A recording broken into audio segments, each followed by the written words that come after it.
Okay, hello guys. So we're gonna begin by drawing the Lewis structure for bismuth pentabromide 2-. So in the center we have bismuth. That'll be our central atom, and this gives us 5 valence electrons since bismuth is located in the 15th group.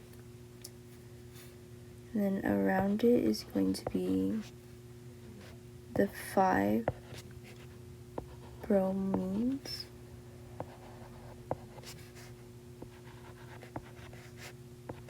each one bringing us 7 electrons, giving us a total of 40.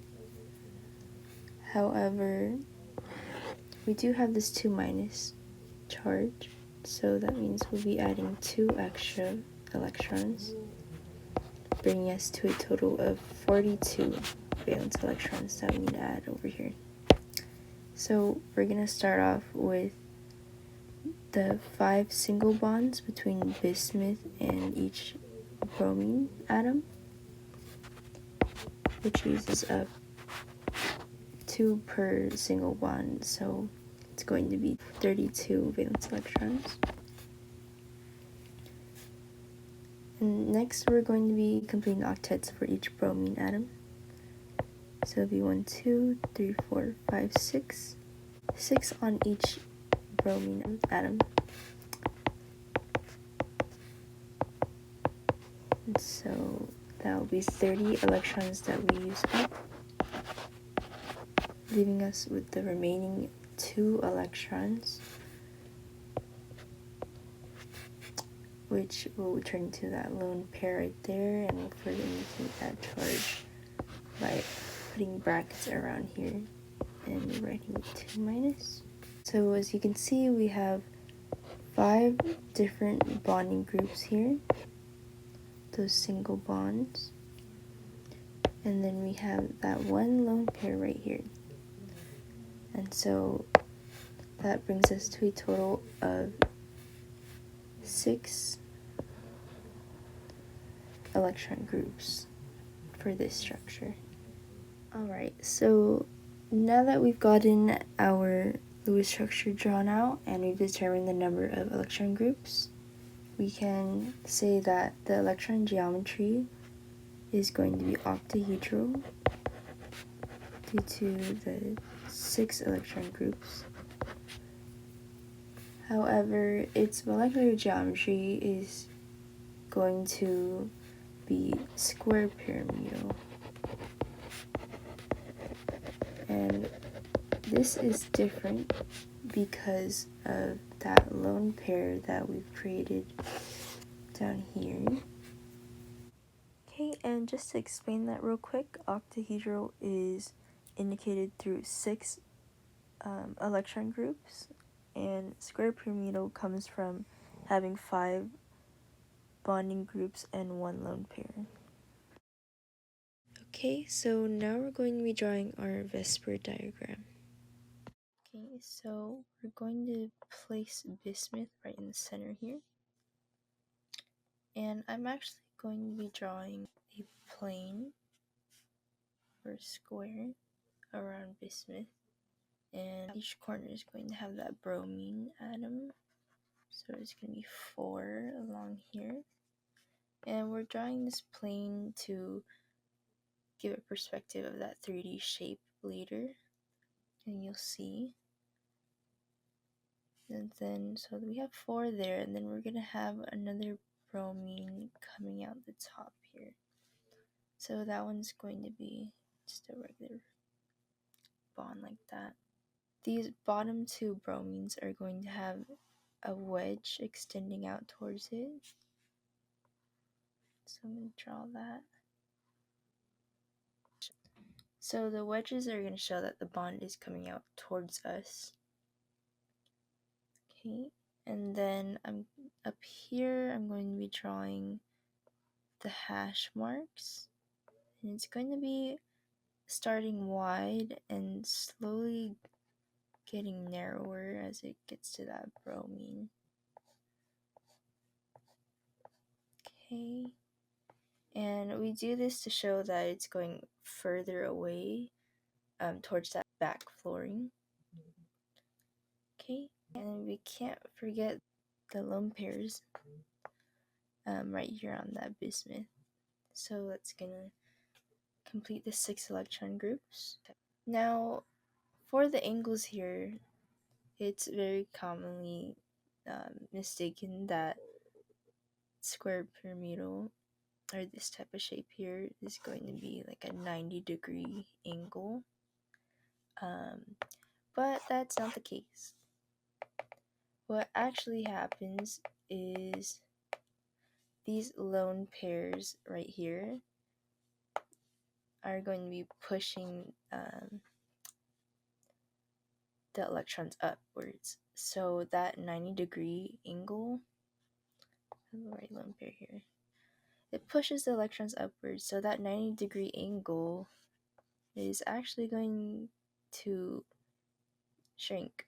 So it's going to be a less than 90-degree angle all around. Yeah, and then just to further demonstrate that three-dimensional shape, the reason why I put that square there is because we can draw kind of like a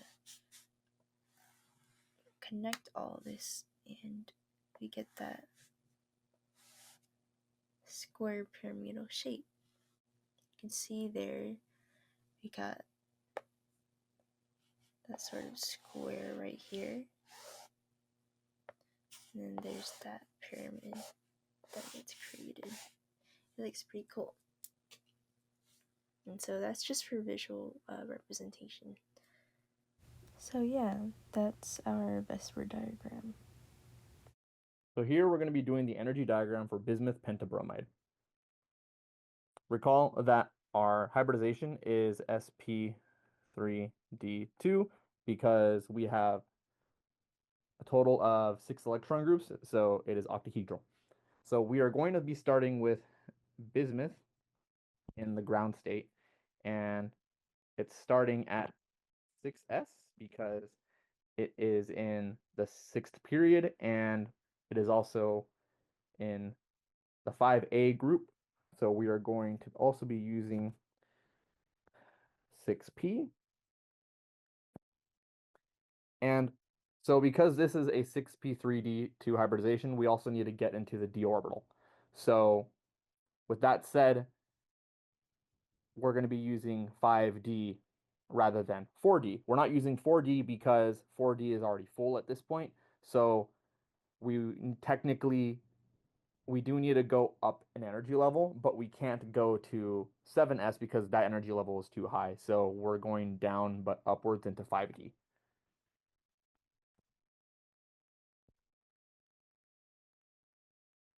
5d.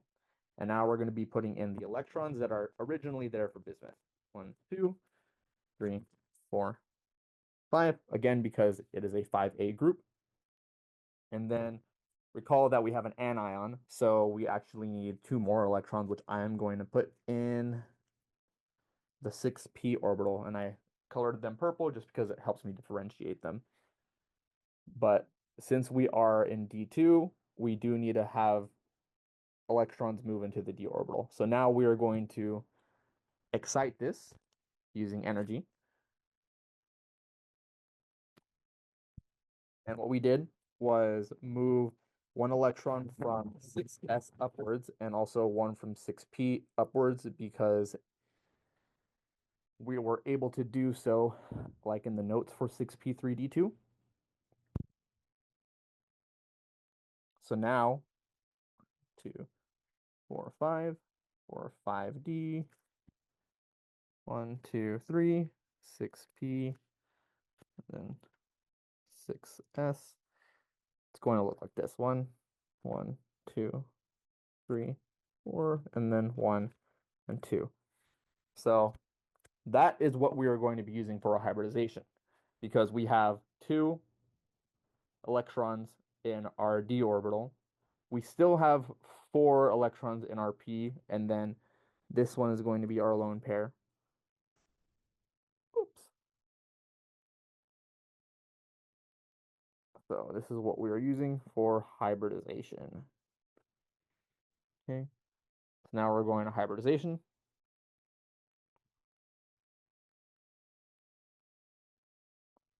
So this is going to be slightly higher.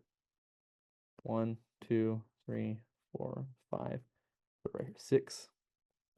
This is going to be sp3d2, and we have 7 electrons, so it's going to be 1, 2, 3, 4, 5, 6, and 7, because this right here, again, is our lone pair.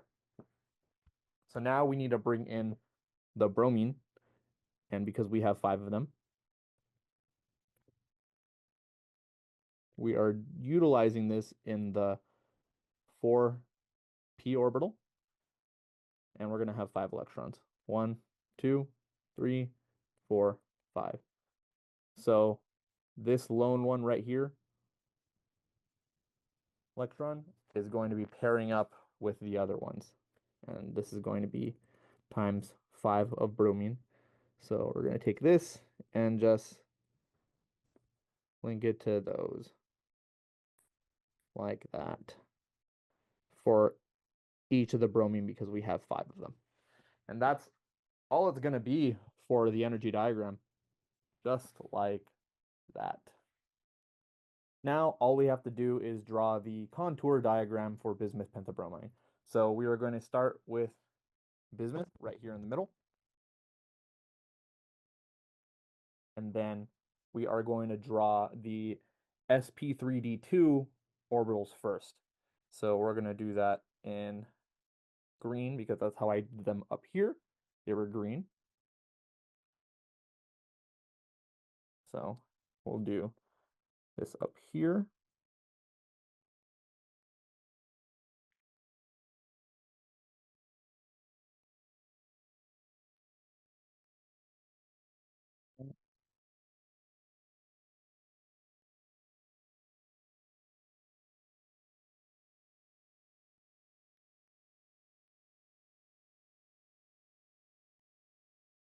We're going to have 2 right here.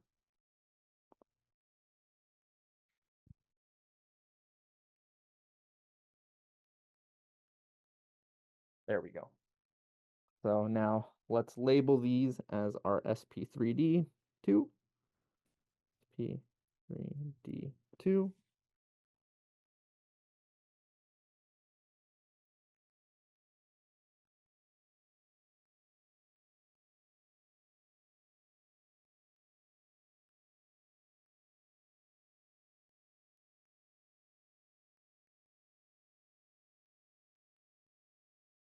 Okay, and now we can draw the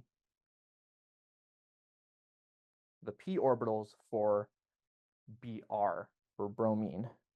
So what we're going to do here is just like this. We're going to do that for 5 of the sp3d2 orbitals, because remember that one of them has a lone pair.